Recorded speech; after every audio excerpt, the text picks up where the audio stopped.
제가 신학생 시절에 교사로 섬겼던 중등부가 있습니다. 중학교 아이들을 대상으로 하는 교회 학교를 섬겼는데 전통적으로 그 중등부는 중3 임원들이 이제 중학교를 졸업하고 고등학교 올라갈 때에 1년간 수고했다는 의미로 이 임원들 중심으로 졸업 여행을 이렇게 다녀왔습니다.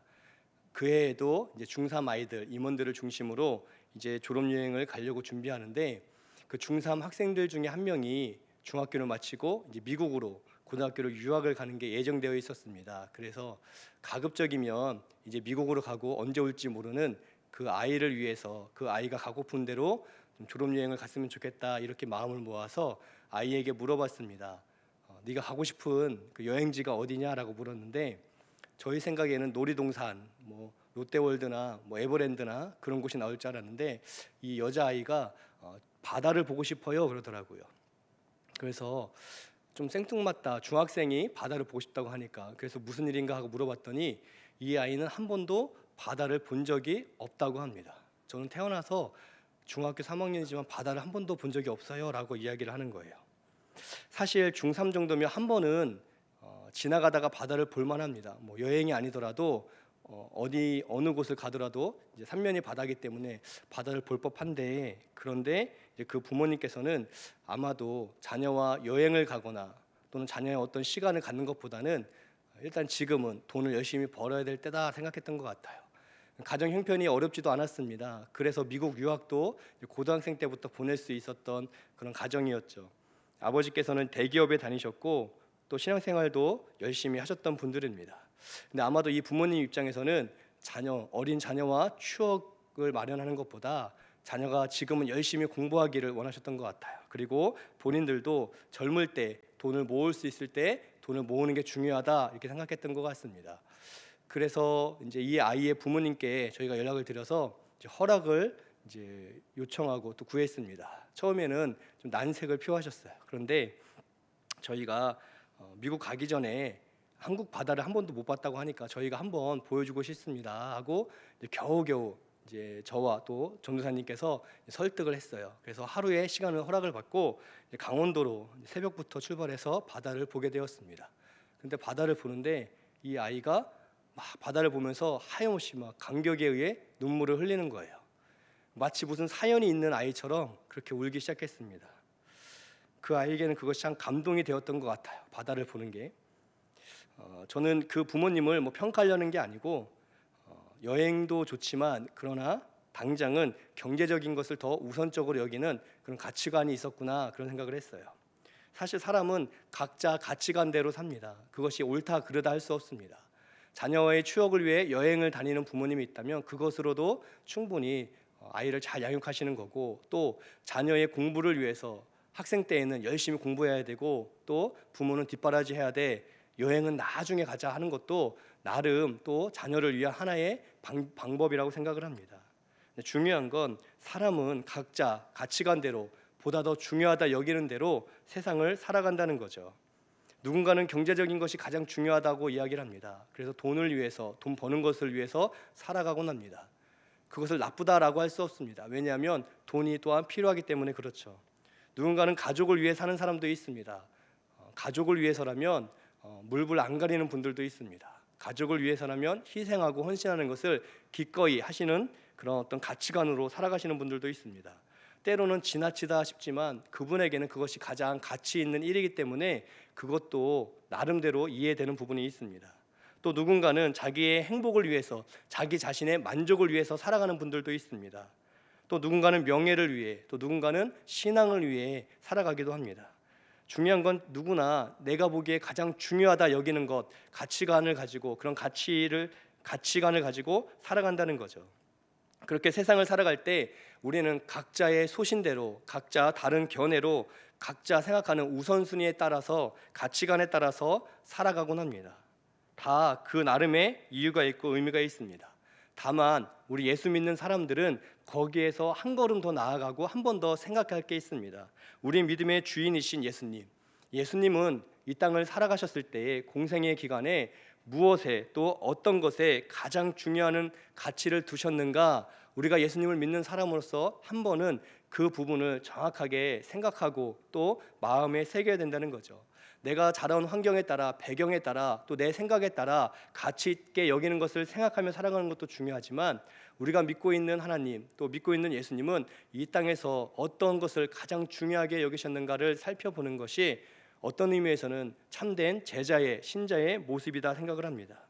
그리고 오늘 말씀은 예수님께서 이 땅에서 가장 관심을 두셨던 것, 가장 중요하게 생각하셨던 것, 그 가치관이 어디에 있는지를 우리에게 분명히 보여주고 있습니다. 바로 그것은 영혼입니다. 예수님은 영혼을 가장 중요하게 생각하셨습니다. 그래서 영혼을 위해서 공생애를 사셨고, 또 한 영혼을 위해서 십자가를 지시고 또 부활하셨습니다. 예수님께서 오늘 부활하신 이후에 제자들에게 첫 번째 명령하신 말씀도 영혼에 대한 말씀이셨습니다. 제자들에게 명령하신 말씀 15절에 나와 있는데, 또 이르시되 너희는 온 천하에 다니며 만민에게 복음을 전파하라 라고 말씀하셨습니다. 복음을 전하라라는 사명을 지금 주고 계신 거죠.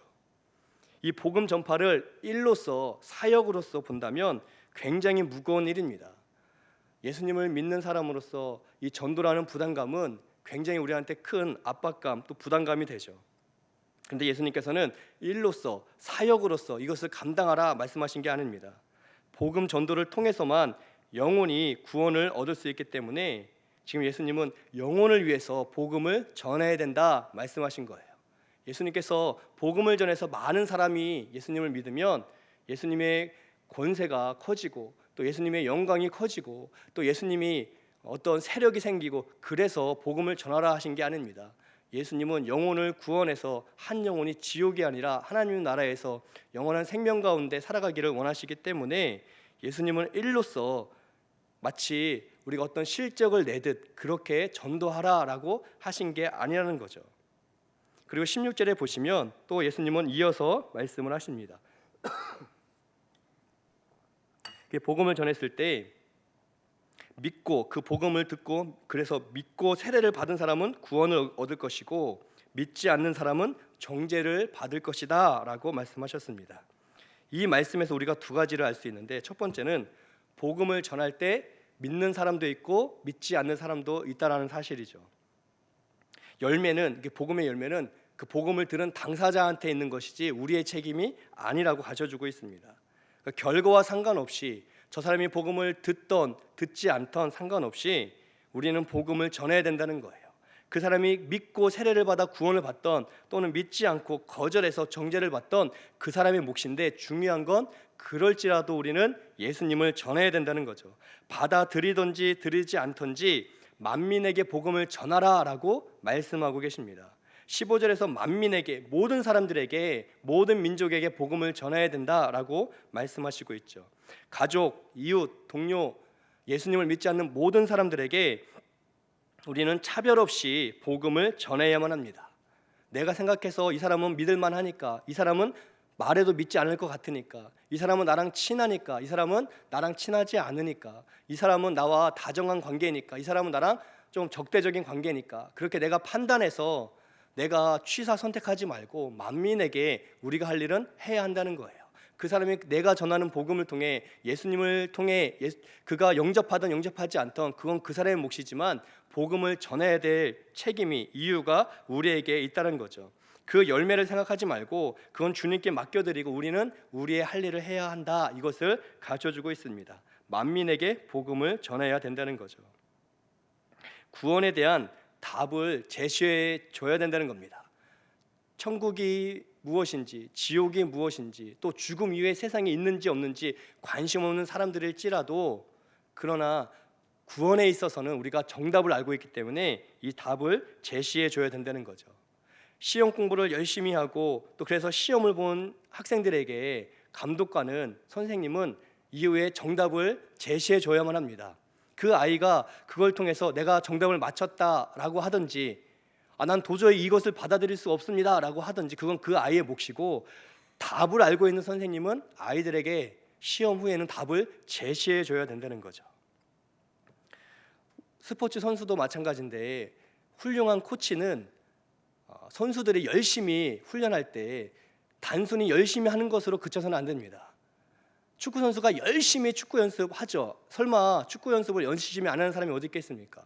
열심히 하는 것이 아니라 그것을 넘어서 제대로 훈련하도록 도와주는 게 훌륭한 코치의 역할입니다. 그냥 열심히 마구잡이로 아침부터 저녁까지 열심히 하지만 실력이 하나도 늘지 않는 선수가 있을 수 있습니다. 그런 선수에게 코치는 어떻게 해야지 실력이 느는지, 어떻게 해야지 제대로 그 길이 보이는지를 가르쳐 줘야 된다는 거죠. 비록 그 선수가 코치의 정답을 듣고도 받아들여서 훌륭한 선수가 되든지, 아니면 나는 내 식대로 할 거야 라고 거부하든지, 그거는 그 선수의 몫이고, 답을 알고 있는 코치는 답을 제시해 줄 필요가 있다는 겁니다. 우리가 그렇습니다. 우리가 왜 복음을 전해야 되냐면 인생의 정답을 우리가 알고 있기 때문에 그렇습니다. 여러분, 인생사의 수많은 문제를 우리가 다 알 수가 없습니다. 내가 알고 있는 분야 그거 한 가지만 알지, 사실 내가 알지 못하는 분야의 부분들은 답할 수가 없습니다. 우리는 굉장히 많이 아는 것처럼 보이지만 사실 세상의 모든 문제를 보면 우리가 아는 건 아주 일부입니다. 여러분, 우리가 나비하면 알 수 있는 나비들이 몇 가지나 될까요? 호랑나비 있고 뭐 몇몇 나비가 있겠죠. 그런데 전 세계 나비 종류가 1000가지가 넘습니다. 우리가 그런데 나비 뭐 3개, 4개 안다고 나비를 다 안다고 말할 수 없죠. 인생의 문제는 더합니다. 인생의 곳곳에 있는 각 가정마다, 각 일터마다, 사람마다 있는 모든 문제를 우리는 다 제시할 수 없습니다. 그런데 이 모든 인생의 마지막 결론에 대한 부분은 우리가 알고 있기 때문에 복음을 전해야 된다는 거죠. 예수님을 믿어야지만 구원을 얻는다. 예수님을 믿어야지만 하나님의 자녀가 되고 천국에 간다. 예수님을 믿을 때 영생에 있다. 이 한 가지 가장 중요한 사실을 우리가 알기 때문에 사람들이 관심이 있던 없던, 받아들이던 받아들이지 않던, 우리는 인생의 정답 예수 그리스도를 증언하고 가르쳐줄 이유가 있다라는 겁니다. 또 16절 말씀은 또 한 가지를 우리에게 보여주고 있는데, 믿고 세례받는 사람에 대한 오해에 대한 부분을 갖춰주고 있습니다. 16절에는 믿고 세례를 받으면 구원을 얻는다고 하는데, 세례는 사실 구원의 조건이 아니라는 거죠. 우리가 여기서 절대 오해하면 안 된다는 겁니다.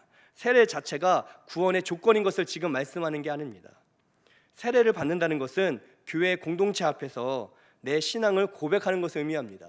내가 예수님을 믿고 그냥 믿는 걸로 그치는 게 아니라, 내가 믿는 예수님을 공동체 앞에서 나도 예수님을 믿습니다라고 고백할 때 교회는 세례를 베풀게 되죠.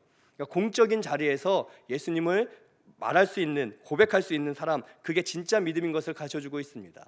로마서에서는 입으로 시인하고 마음으로 믿고 입으로 시인할 때 구원을 얻는다고 하는데, 그 이야기가 지금 이 이야기죠. 세례라는 행위를 통해서 구원받는 게 아니라 예수님을 믿었다면 내가 믿는 그 예수님을 내가 말할 수 있는, 스스럼 없이 누구에게도 나는 예수님을 믿는 사람이다라고 고백할 수 있는 그 사람이야말로 참된 신자다. 이것을 지금 우리에게 가르쳐주고 있습니다. 그러니까 정말 예수님을 믿는다면 이 믿음의 고백이 있는 거죠. 그래서 세례를 통해서 모든 성도들이 함께 그 일을 기뻐하는 거예요. 하나님의 자녀가 된 것을 기뻐하고, 또 공인받은, 이제 세례받은, 그래서 참된 신자가 된 것을 우리가 축하하는 거죠. 우리가 세례받지 않아도 구원은 믿음으로 받게 됩니다. 왜냐하면 믿음으로 구원받는 것이기 때문에. 그러니까 우리가 이 땅에 태어나면, 여러분 18살이 되면 주민등록증이 나옵니다. 그런데 18살 되기 전에도 우리는 이 땅에서 태어나면 대한민국 국민이라는 거죠. 주민등록증이 없어도 유초동부, 청소년부 아이들도 다 대한민국 국민입니다. 그런데 주민등록증이 나오면 나라가 이제 확실히 더 보증을 해주는 거죠. 그러니까 주민등록증이 있느냐 없느냐를 가지고 우리나라 국민이냐 아니냐를 따질 수가 없다는 거예요. 그것이 없어도 18살 미만의 아이들도 대한민국 국민이기 때문입니다. 우리가 예수님을 믿으면 구원을 받습니다. 그런데 이 구원을 받고 그 후에 내가 이 구원받은 것을 기쁘게 감사하게 교회 앞에 신앙으로 고백할 때 참된 신자가 된 것을 모든 성도님들이 함께 축하해 주는 게 세례 예식인데, 그래서 세례식을 통해서 우리가 기쁨에 함께 참여하는 거지, 세례를 받지 않았어도 내가 예수님을 분명히 믿는다면 하나님은 구원을 주신다는 거죠. 오늘 말씀에서는 세례라는 행위를 강조하는 게 아니라 믿는 자로서 예수님을 믿고 그리고 그 믿음을 고백할 수 있는 이 신앙 고백이 분명하면 구원을 받는다는 의미에서 세례를 이야기합니다. 조금 더 쉽게 말씀드리면, 사실 예수님을 믿는다면 세례 받는 건 너무나 자연스러운 일이죠. 내가 예수님을 믿기 때문에 교회 앞에서 내가 예수님을 믿습니다라고 말할 수 있는 것은 아름다운 신앙의 고백입니다. 정말 예수님을 믿기 때문에 이 믿음의 고백 위에 세례를 받는 거죠. 다만 세례를 받았느냐 안 받았느냐를 가지고 우리가 오해해서 세례를 안 받으면 구원받지 못한 것, 그리고 세례를 받았으면 믿음과 상관없이 무조건 구원받은 것이라고 여기서는 안 됩니다. 오늘 17, 16절에서도 믿고가 먼저 나오죠. 믿고, 예수님을 믿는 게 먼저라는 거죠. 우리는 믿음으로 구원받기 때문입니다. 다만 신앙 고백이, 이 세례라는 신앙 고백이 정말 우리 인생의 신앙에서도 중요하기 때문에 신앙의 고백이 우리한테 있어야 됨을 강조하기 위해서 또 이렇게 말씀하고 있습니다. 그렇게 우리가 예수님을 전했을 때 그것을 믿고 예수님을 고백하는 믿음 안에서 구원을 받는 신자가 있는가 하면 그것을 배척하고 그것을 외면하고 그래서 결국 정죄를 받는 사람도 생길 수 있는 것을 성경은 이미 예언해주고 있습니다. 그래서 우리가 복음을 전할 때 절대로 좌절하거나 두려워할 이유는 없다는 거죠. 왜냐하면 결과는 어차피 하나님께 있는 것이고 우리는 우리가 해야 될 일을 감당하며 나가는 게 중요하다는 거예요. 불필요한 고민을 할 필요가 없다는 거죠. 저희가 가끔씩 가족끼리 휴가를 가거나 여행을 갈 때 둘째 아이가 꼭 물어봅니다. 돈이 있는지, 얼마나 있는지, 이건 비싼 건데 가능한지. 그러니까 제가 기쁘게 뭔가 해주려고 해도 그건 너무 비싼 것 아닌가라고 의문을 제기하고, 너는 너의 고민을 하라. 그게 제 늘 이야기예요. 넌 너의 고민을 해라. 아빠가 할 고민은 아빠가 할 테니까, 돈 걱정은 아빠가 할 테니까 너는 그냥 갖고 싶으면 갖고 싶다고 말하고 사고 싶으면 사고 싶다 말하고 그것을 판단할 것은 나다. 내가 봐서 사줄 수 있으면 사주고 또 가질 수 있으면 갖되, 때때로 우리한테 불필요하거나 또는 이 우리 가정 경제에 있어서 그게 아직은 우리가 할 수 없다면 그건 아빠가 고민할 테니 너는 갖고 싶은지 뭘 하고 싶은지 사고 싶은지 이런 것만 판단하면 된다라고 가르쳐주고 있어요. 우리가 복음을 전할 때 불필요한 고민은 할 필요가 없습니다. 그건 하나님께서 하실 고민이죠. 하나님께서는 우리에게 그거에 대한 결과를 네가 책임져라라고 하지 않으셨습니다. 만민에게 복음을 전하라라고 하셨지, 만민에게 복음을 전해서 많은 사람을 데려오고 숫자를 매겨 그 성적대로 너에게 천국에서 상급이 있다라고 하지 않으셨습니다. 우리는 우리의 일을 하면 된다는 거죠. 17절에서 그렇게 믿는 자들, 그러니까 우리가 예수님을 믿고 이제 구원의 복음을 전할 때 표적이 따른다 가르쳐주고 있습니다. 17절 18절에 보시면 믿는 사람에게 표적이 나오는데 귀신을 쫓아내고 새 방언을 말하고 뱀을 집어 올려 무슨 독을 마셔도 해를 받지 않고 병든 사람에게 손을 얹은 즉 나을 것이다 가르쳐주고 있어요.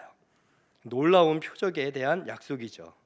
그런데 이 말씀을 잘못 알고 있는 분들도 가끔 있습니다.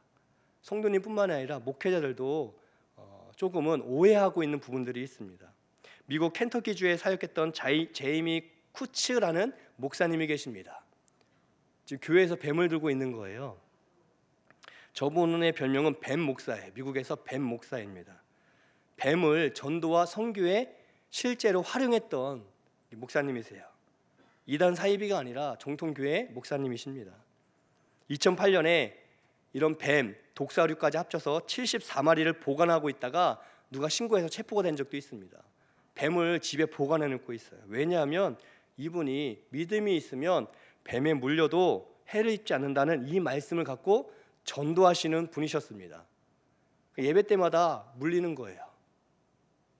자기도 물리고 성도도 물리고. 그리고서 이 말씀대로 정말 사람들이 안 죽지 않냐, 해를 당하지 않지 않냐, 그러니까 예수님 믿어라 라고 표적으로서 이것을 수년간 제시했던 분이십니다. 2014년에 2월 달에 봄으로 넘어가는 그때에도 똑같이 뱀을 가지고 전도에 활용하고 있었습니다. 그러다 물렸는데 좀 위급한 상황이 되었습니다. 그래서 성도님 중에 한 명이 이거 큰일 났다, 이번엔 좀 다르네 하고 구급대를 불렀어요. 911을 불러서 구급대가 도착했는데 이 목사님이 의학적인 치료를 거부하고 자기 이제 사택으로 들어가셨습니다. 구급대가 떠나고 1시간 뒤에 돌아가셨어요. 그래서 전 세계적으로 이게 뉴스에 다 나왔습니다. 예수님의 이 말씀을 난 그대로 믿는다. 여러분, 예수님의 말씀을 그대로 믿는 것과 잘못 믿는 것은 완전히 다른 이야기입니다. 예수님의 말씀 우리는 1.1핵도 넣거나 빼지 말고 그대로 믿어야죠. 그게 믿음이죠. 그렇지만 이분처럼 하는 것은 지금 완전히 성경을 또 하나님의 말씀을 잘못 알고 있는 거죠. 지금 그 이야기를 우리에게 제시해 주는 게 아닙니다. 만약 그게 맞다면 저희도 뱀을 빼와야죠. 저쪽 작은 방에서 오늘 뱀 한 마리 불러오겠습니다 이렇게 해야죠. 이 말씀이 그 말씀이 아니라는 거죠. 작년에는 아프리카의 어느 목사님이 물 위를 걷겠다고 배에서 뛰어내렸는데 물에 빠져 돌아가신 적도 있었습니다. 그걸 다 중계도 했었어요. 그분이 기도 중에 큰 감동을 받았답니다. 베드로처럼 내가 걸을 수 있다는 믿음의 확신이 생겼다고 해요. 여러분, 아무리 확신이 생겨도요, 그건 성경적인 이야기가 아니라는 거죠.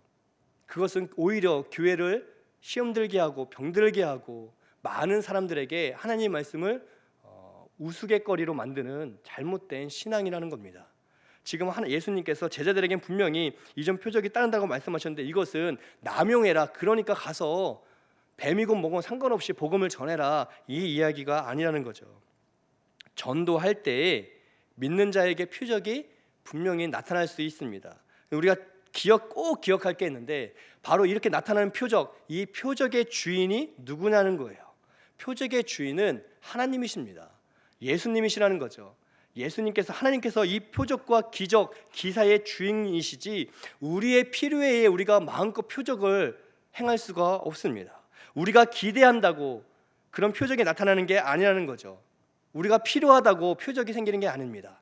하나님의 필요에 의해서, 하나님 보시기에 표적이 필요하구나, 하나님 보시기에 지금 기적이 필요하구나, 하나님께서 판단하셔서 표적과 기사를 우리에게 행하시는 거지, 표적의 주인공이 우리인 것처럼 오해해서는 안 된다는 거예요. 내가 내 마음대로 그냥 내가 좋은 대로 해석해서 나에게 이런 일이 나타날 거라고 믿는 것은 헛된 잘못된 믿음이라는 거죠. 사도 바울은 대단한 사람이었습니다. 수많은 기적을 행했고 수많은 표적을 행했던 사람이었죠. 그런데 사도 바울은 자기 몸에 육체의 가시가 있었습니다. 여러분, 얼마나 아이러니한 일입니까?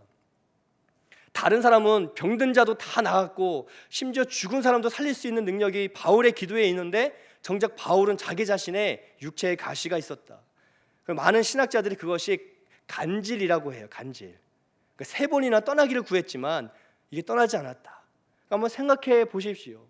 여러분, 예수님을 믿으면 병든 자가 고침받고 죽은 자도 살아납니다. 내세에 영생이 있습니다. 막 저러다가 간질로 쓰러지면 그 복음을 들었던 사람들이 뭐라고 하겠습니까? 네 병 너나 고쳐라 하지 않겠어요? 막 고소해하고 조소하지 않겠습니까? 바울을 미워했던 또 다른 그리스도인들이 손가락질하면서 저 바울 봐라, 지병도 못 고치면서 무슨 남을 고친다 그래 라고 비아냥대지 않았겠어요? 그런데 바울은 3번 정도 기도한 후에는 그것을 받아들입니다. 그리고 이후에도 바울에게는 놀라운 치유의 능력이 다른 사람들에게 바울의 기도를 통해 나타나는 게 성경에 기록되어 있죠. 하나님의 뜻이 바울의 기도를 통해 누군가가 고침받는 데 있었지만 바울 자신에게 바울이 기도할 때 그 기도는 이루어지지 않는 게 하나님의 뜻이었다는 거죠. 그러니까 표적의, 기적의, 응답의 주인은 하나님께 있기 때문에 우리는 간구하고 기도할 수는 있지만 그것을 절대적으로 확신하며 나에게 마치 내가 갖고 있는 어떤 요술 램프처럼 표적과 기사를 사용해서는 안 된다는 거예요. 이 제이미 쿠츠라는 목사님은 내 것이라고 생각했습니다. 당연히 이렇게 해도 살 수 있다. 왜? 나는 그 성경을 믿으니까. 성경을 믿는다는 잘못된 신념하에 자기 자신을 믿었던 거고 자기의 신념을 신앙인 것처럼 오해했을 뿐이라는 거죠. 예수님을 믿는 사람에게는 표적이 나타납니다. 우리는 신앙생활하면서 이런 표적을 많이 듣기도 하고 보기도 하고 또 경험도 했습니다. 예수님은 분명히 지금도 살아계셔서 표적을 행하시는 분이죠. 다만 표적이 나타날 것을 믿는 건 아니라는 거죠. 표적을 행하시지만 우리는 예수님을 믿는 거지 예수님이 행하실 그 표적을 우리가 믿는 게 아니라는 겁니다. 우리가 믿는 예수님은 살아계셔서 표적을 행하시지 내가 예수님의 베푸실 그 표적 자체를 믿고 신앙생활해서는 안 된다는 겁니다. 우리는 예수님을 믿는 거죠. 그리고 예수님이 뜻하시면 예수님의 계획 속에서, 하나님의 계획 속에서 표적과 기사를 베풀어 주심을 믿습니다. 이 일을 통해서 우리가 믿는 예수님이, 하나님이 정말 살아 계시다는 것을, 또 복음 가운데 중요한 건 복음을 통해서만 귀신이 쫓겨나가고, 복음을 통해서는 새 방언, 새 언어가 나오고, 복음을 통해서 해를 받지 않고 하나님의 지켜줌을 경험할 수 있고, 복음을 통해서 병든 자도 고침 받을 수 있다는 그 절대 진리를 가르쳐주기 위해서 하나님은 지금도 표적을 베풀어 주실 때가 있다는 거예요. 그리고 그 표적이 없더라도 우리는 실족하거나 실망하지 않을 이유는, 하나님은 표적이 없더라도 살아계시고 충분히 능력을 베푸시는 분임을 우리가 믿기 때문입니다. 우리가 증언하고 전하는 이 주님이 살아계시다는 것을 누군가에게는 가르쳐줄 필요가 있고 실제로 보여줄 필요가 있기 때문에 예수님은 오늘날에도 표적을 실제로 베풀어 주시는 거라는 거죠. 바로 그 부분을 우리에게 가르쳐주고 있습니다. 그만큼 이 이야기를 통해서 그만큼 예수님이 강조하고 싶으신 것은, 바로 그렇게 표적을 통해서라도 한 영혼이 구원받기를 우리 주님은 원하신다, 이것을 보여주시는 거예요. 예수님이 얼마나 영혼을 사랑하는지를 보여주기 위해서 이 일을 행하시는 거죠. 예수님이 자기의 세력을 넓히려고, 자기의 힘을 키우려고 그러려고 하는 게 아니라, 예수님은 한 영혼이 구원받을 수만 있다면 그 사람에게 필요한 표적도 행하신다, 이 이야기를 해주고 있습니다. 표적이 아니더라도 다른 방식을 통해서라도 한 영혼을 얻을 수 있다면 예수님은 능히 그렇게 행하시고 베풀어 주신다는 것을 성경이 보여주고 있습니다. 우리는 표적과 기사의, 이 표적과 기사는 표적의 주인이신 하나님이 행하실 일이기 때문에 표적이 나타나던 나타나지 않던, 기적이 있던 없던 상관없이 우리는 만민에게 복음을, 예수님을 전하기만 하면 된다는 거예요.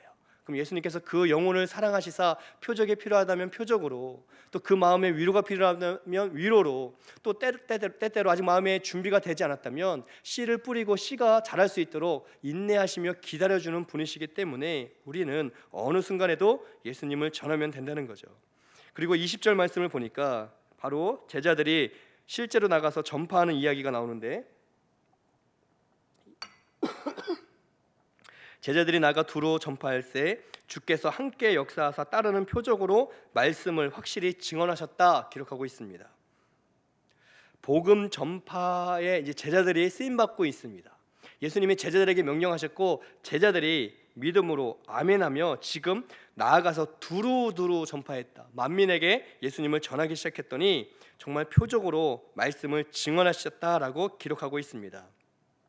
예수님은 제자들을 통해서 복음이 전해지게 하셨고, 지금도 이미 구원받은 우리를 통해서 전도를 통해 이제 복음이 전해지도록 허락하고 계심을 성경이 분명히 강조해주고 있습니다. 표적 자체로 전도하는 게 아니라는 거죠. 성경에 보면 표적으로 말씀을 증언하신다라고 분명히 순서를 기록해주고 있습니다. 이것은 굉장히 중요합니다. 표적 자체가 우리 신앙의 최고의 목적이 아니기 때문에 표적을 통해서 하나님의 말씀이 정말 살아계시고 그 말씀대로 되고 있음을 증언해주기 위해서 표적이 필요하다는 거죠. 그러니까 표적을 통해서 예수님이 그리스도이심을 증언하는, 표적은 하나의 방편이 될 뿐인 것을 가르쳐주고 있습니다. 표적 중심의 신앙생활이 무섭고, 또 그것은 오히려 하나님으로부터 우리를 멀어지게 할 수 있기 때문에 표적을, 기적을, 은혜와 응답을 사모하는 것은 중요하지만 그것을 절대화시키면 안 된다는 것은 오늘 말씀에서 알 수가 있습니다. 표적은 예수님을 보여주는 역할이지 표적 자체가 주인공이 아니라는 거죠. 지금 예배실엔 조명이 있습니다. 이 조명은 앞에 있는, 또 우리 옆에 있는 우리를 보여주기 위한 도구이지 저 조명 자체가 중요한 게 아니죠. 조명을 켜는 이유는 조명을 켜서 예배드릴 때 앞에 선 이제 뭐 예배자들, 찬양 인도, 또 뭐 말씀, 뭐 여러 가지 앞에 있는 이제 어떤 집례하는 분들의 그런 모습과 모양을 보기 위해서 조명이 필요한 거죠. 조명이 없더라도 우리는 예배드릴 수 있습니다. 그러나 조명을 켜면 더 기쁘고 감사하게 집중해서 예배드릴 수가 있죠. 표적은 조명의 역할입니다. 표적을 통해서 우리는 예수님을 바라볼 수 있고 예수님을 분명히 더 정확하게 알 수 있는 거지, 표적 자체가 우리의 목적이 아니라는 거죠. 우리가 예배드리러 왔는데 만약 전기가 다 나갔다면 상관없습니다. 그냥 육성으로 우리는 예배드리면 됩니다. 반주를 할 수가 없더라도 우리가 손뼉치며 예배드릴 수 있습니다. 보이지 않아도 음성으로 하나님 말씀을 전하고 또 들을 수 있습니다. 그러나 조명이 있으면 훨씬 더 집중해서 정확하게 예배드릴 수 있습니다. 그것처럼 표적이 우리 신앙에 있어서 예수님을 보여주고 밝히 보여주고 정확하게 보여주는 역할이기 때문에 표적과 기사와 응답이 필요한 거지, 그것이 없더라도 예수님은 여전히 우리 앞에서 살아계시사 역사하신다는 거예요. 그것은 변함이 없습니다. 예수님을 보기 위해, 말씀을 증언해서 예수님이 그리스도인 것을 알기 위해 표적이 필요한 거지, 표적 중심의 신앙생활을 하라고 표적이 있는 게 아니라는 거죠. 그래서 우리가 표적과 기적, 기사를 분명히 사모하고 기도해야 되지만 그것 없다고 나는 믿음이 없나 보다라고 오해해서는 안 됩니다. 그것 없어도 신앙생활 할 수 있다면 오히려 더 큰 믿음이 그 안에 있을 수 있다는 거죠. 예수님도 너희가 나를 본고로 믿느냐 보지 않고 믿는 자가 더 복되다 말씀하셨습니다. 예수님을 직접 살아나는 예수님을 만져보고 봐야지만 믿었던 초기 제자들이 있었지만, 오늘 우리는 예수님을 본 적도 만진 적도 없지만 그러나 예수님은 보지 않고 만지지 않아도 믿는 사람들이 더 복되다 분명히 말씀하셨어요. 내 인생에 표적과 기사가 있으면 감사한 일이지만 내 생각대로 또 내 기도대로 되지 않아도 우리는 믿음이 흐트러지거나 흔들릴 이유가 없습니다. 왜냐하면 예수님은 우리 안에 여전히 살아계시기 때문이죠. 바로 그 부분을 강조해 주는 거예요. 그래서 성경의 많은 기적과 표적은 예수님을 보여주기 위함이지, 예수님과 상관없는 표적과 기적과 기사라면 그거는 예수님과 상관없는 그냥 또 다른 어떤 사이비 종교와도 같은 모습일 수 있다는 것을 우리는 기억해야 합니다. 중요한 것은 바로 이 일을 제자들에게 맡기셨다는 거예요. 복음을 전하는 일을 20절에 그리고 제자들이 나가 두루 전파했다는 거죠. 이 전도를 왜 구원받은 사람에게 맡기셨는가? 이게 우리의 질문이어야만 합니다. 왜 예수님이 전도를 초창기 제자들에게 또 구원받은 사람들에게 맡기셨는가? 너희가 값없이 구원받았으니까 이제 일해라, 밥값 해라, 이 이야기가 아닙니다. 너희들 구원받았으니까 너희도 나를 위해 좀 뭔가 해야 되지 않냐? 가서 이제 좀 예수님도 전하고 좀 교회 사람들도 많이 오게 해라. 그렇게 우리를 일꾼으로 여기시는 분이 아니라는 거죠. 구원받아야 될 영혼이 굉장히 중요합니다. 예수님의 모든 가치관은 그 영혼에 있기 때문에, 그래서 복음을 전해야 되는 거죠. 그런데 비단 구원받을 영혼만 중요한 게 아니라 구원받은 우리도, 우리의 영혼도 예수님에겐 여전히 중요하기 때문에 이 복음 전파를 구원받은 사람들에게 맡기셨다는 거예요. 로랄드 사이더라고 하는 신학 교수님이 계십니다. 그분이 이것이 진정한 기독교다라는 책을 썼어요. 그 책 안에 있는 한 대목을 잠깐 소개해드리겠습니다. 부활하시고 승천하신 예수님이, 이제 이분이 상상한 거예요. 승천하신 예수님이 천국에서 이제 가브리엘 천사를 만나게 됩니다. 승천해서 천사를 만났는데 이 가브리엘 천사가 예수님께 이제 질문을 하기 시작해요. 예수님, 하나님 주신 사명대로 세상을 다 구원하고 돌아오셨나요? 라고 질문을 해요.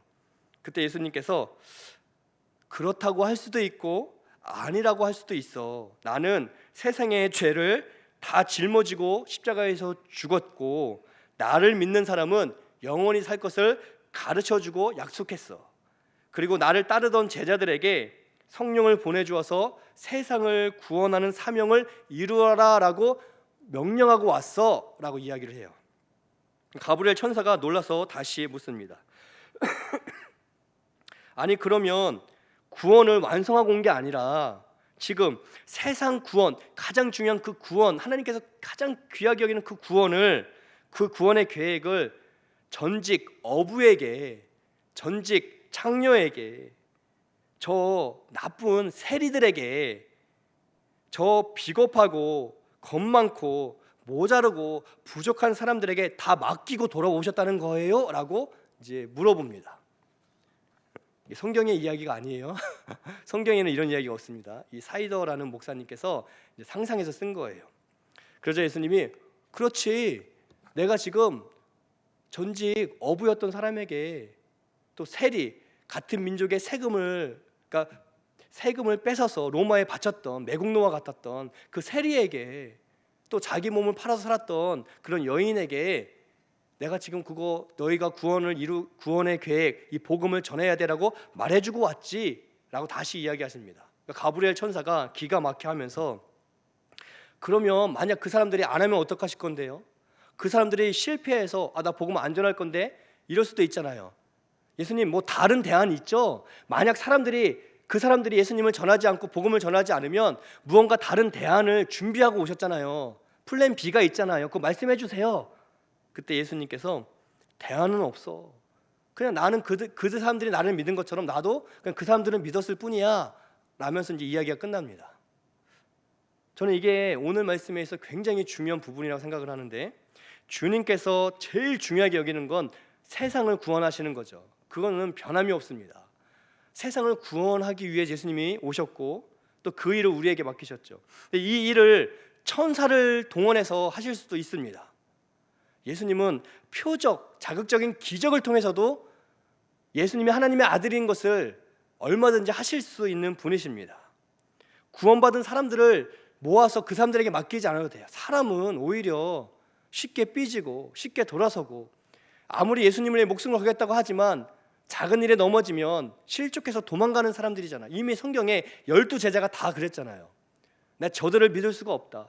예수님을 믿는다고 하지만 내가 믿을 수 없다. 내가 플랜 B를 준비해서 너희들이 복음 안 전해? 그럼 내가 천사를 보내면 돼. 내가 표적을 베풀면 돼. 내가 여러 가지 다양한 기적을 통해서 얼마든지 할 수 있어. 아니면 내가 직접 가서 전하지 뭐. 이러시는 게 훨씬 더 합리적입니다. 사람은 믿을 만한 존재가 아니기 때문에. 어떻게 믿습니까? 사람들이 뜨거울 때는, 마음의 신앙이 뜨거울 때는 예수님을 위해 살 것처럼 막 덤비지만 신앙생활 하지만 하나의 어려움이 생기면 실족하는 게 우리 사람이잖아요. 어떻게 믿겠습니까? 첫 번째 증인이었던 베드로와 요한, 이 12명의 제자를 한번 보십시오. 이들은 얼마나 비겁했습니까? 얼마나 겁이 많았습니까? 예수님 돌아가실 때 다 도망갔습니다. 돌아가신 예수님의 무덤으로도 찾아와 보지도 않았습니다. 직업도 별로 좋지 않았고요. 변변한 학교도 나오지 않았습니다. 그런데 예수님은, 부활하신 예수님은 제자들에게 너희는 만민에게 복음을 전하라. 나는 떠나지만 너희가 그 일을 해라라고 말씀하셨습니다. 그리고 이 제자들이 예수님 말씀을 믿고 순종했기 때문에, 그렇게 복음을 전했기 때문에 오늘날 이 세상에 수많은 교회와 성도가 열매로, 그들의 순종의 열매로 지금 우리가 신앙생활하고 있다는 거죠. 구원받은 우리에게도 예수님이 동일하게 복음 전파의 사명을 맡기셨습니다. 여러분, 대안이라는 게 뭘까요? 대안은 잘 안 됐을 때를 대비해서 준비해 두는 게 대안이잖아요. 제가 아는 분 중에 청주시에서 시의원에, 흥덕구라는 곳에 시의원을 준비하신 분이 계셨습니다. 열심히 준비하셨어요. 바닥부터 준비하셨습니다. 여러분, 국회의원은 둘째치고 시의원만 되려고 해도요, 그 구에 있는 주민들을 매일 만나야 되고, 노인정, 어린이집, 학교, 또 사람들이 모이는 행사, 모든 데 다 가야만 합니다. 막 가서 알리고 소개하고 내가 약속하고. 이분이 3, 4년을 그렇게 했어요. 그런데 그분이 소속된 당에서 꽂아넣기를 한 거예요. 이분을 빼고, 이분이 3, 4년 다진 곳에 그냥 한 명을 꽂아놓고 어차피 우리 당 사람이 된다 하고 이분을 빼고 그냥 이 중앙 정치하는 사람을 거기다 꽂아 넣었습니다. 근데 여러분, 이분은요 3, 4년 진짜 열심히 그 시의원 하겠다고 준비하신 분이지만, 그 당에서 열심히 하겠다고 준비한 분이지만, 그분은 대안이 있었어요. 어떤 대안이냐면, 만에 하나 중앙 정치에서 누군가 꽂아서 내가 떨어지면 나는 그냥 다 헛수고가 되는데 그러면 안 되지 하고 무소속 나갈 것도 다 준비해 놓으셨습니다. 그러니까 떨어지면 내가 열심히 그 당을 위해서 열심히 텃밭을 다졌지만 내가 혹시 그 당 후보가 못 되면 난 무소속으로 나갈 수 있도록 또 무소속 할 수 있는 라인을 다 준비해 두었다는 거예요. 혹시 안 될까 봐. 여러분, 이 대안을 준비하는 것은 굉장히 지혜로운 겁니다. 내가 원래 계획한 대로 안 될 때를 대비해서 준비해 놓는 작업은요, 우리의 인생에 꼭 필요합니다.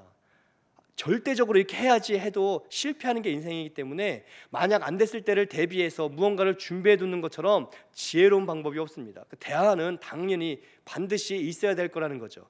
그런데 예수님은 복음 전파에 있어서 이 하나님의 모든 계획 중에 가장 중요한 영혼을 구원하는 이 복음 전파에 있어서는 아무런 대안을 마련하지 않았습니다. 복음을 통해 구원받은 사람이 그 복음을 전하라, 이거 외에는 방법이 없었습니다. 우리가 순종하지 않으면 다른 대안은 없습니다. 예수님께서 무책임하시다, 예수님이 무계획이다, 이 이야기가 아닙니다. 그만큼 예수님은 우리가 예수님을 믿는 것처럼 구원받은 우리를 믿고 계시다는 거죠. 우리가 예수님을 통해 구원받은 우리가 당연히 예수님을 전할 거야, 복음을 전할 거야, 사람들이 죽음으로 나아가지 않도록 이 땅에서 잘 먹고 잘 사는 건 둘째치고 내세에 영원한 삶이 남아있는데 거기에 유일하게 들어갈 수 있는 방법은 돈이 많은 것도 아니고 건강한 것도 아니고 명예도 아니고 부유함도 아니고 세상 그 어떤 것도 아니고 오직 예수님밖에 없기 때문에 그 답을 알고 있는 구원받은 사람들은 그 답을 전해줄 거야 라고 예수님이 우리를 믿으시기 때문에 다른 대안 없이 구원받은 우리가 구원받지 못한 사람들에게 복음을 전하기를 원하신다는 거죠. 우리는 부족하고 허물투성입니다. 우리가 완벽해서 완전해서 깨끗하고 성결해서 너는 합격, 네가 복음 전하라 하지 않으셨습니다. 저는 부족합니다. 저는 불완전합니다. 저는 허물이 많습니다. 그러나 저는 예수님을 믿어 구원받았습니다. 그 한 가지 사실만으로도 우리는 복음을 전하기에 충분하다고 예수님이 말씀하셨습니다. 예수님이 충분하다고 하면 충분한 거예요. 감독이 선수가 10명이 있더라도 내가 볼 때 오늘 네가 나가라 하면 그 사람이 나가는 거지, 걔보다 더 잘하는 선수, 걔보다 더 인성이 좋고 걔보다 더 실력이 좋고 걔보다 더 여러 가지 장점이 많은 선수라고 해도 그러나 감독이 오늘은 네가 나가 하면 그 선수가 나가는 거죠. 하나님께서 구원받은 사람이면 돼, 다른 조건은 없습니다. 예수님을 믿어 구원받은 사람이라면 충분해 라고 했기 때문에 우리가 부족하지만 연약하지만 허물이 많지만 그러나 가장 고귀한 영혼 구원의 사명을 기쁜 마음으로 감당할 수가 있다라는 거예요. 구원받은 우리가 순종할 것을 믿으시기 때문에 대안을 마련하지 않으셨습니다. 이것은 무모한 게 아니라 하나님의 굉장한 자신감입니다. 하나님이 우리 한 명 한 명을 그렇게 자신감을 갖고 충분하다, 너가 복음을 전할 걸 나는 확신한다고 믿고 계시기 때문에 우리는 부족하지만 연약하지만 할 수 없을 것 같지만 그러나 하나님이 충분하다고 말씀하시고 자신 있게 우리를 복음 증언의 사명, 그 가장 고귀한 영혼 구원의 사명을 우리에게 맡길 만큼 우리를 확신하시기 때문에 우리는 감사함으로 무겁고 어렵고 힘든 것이 아니라 감사함으로 예수님을 자랑하고 전할 수가 있다는 사실을 믿으시기를 축복드립니다. 바로 그렇기 때문에 우리가 복음을 전할 때 표적도 기적도 기사도 우리 가운데 행해 주신다는 거예요. 왜냐하면 우리가 복음을 전할 때 우리가 낙심하지 않도록, 우리가 복음을 전할 때 우리가 나 혼자 하는 것 같은 느낌 받지 않도록, 예수님께서 20절에 복음을 두루 전파할 때 주께서 함께 역사하셨다, 함께 역사하고 있음을 가르쳐주기 위해서, 너 혼자 있는 게 아니야, 네가 혼자 복음을 외롭게 전하는 게 아니야, 내가 너와 함께 있다, 그것을 보여주기 위해 표적을, 구원받은 사람에게도 그 표적이 필요하지만 복음을 전하는 우리가 그 표적을 통해 하나님 나와 함께 계시는구나, 하나님 나와 동행하시는구나, 하나님 나를 사랑하셔서 나를 사용하시는구나 알 수 있도록 예수님은 복음을 전하라라고 말씀해 주셨다는 거예요.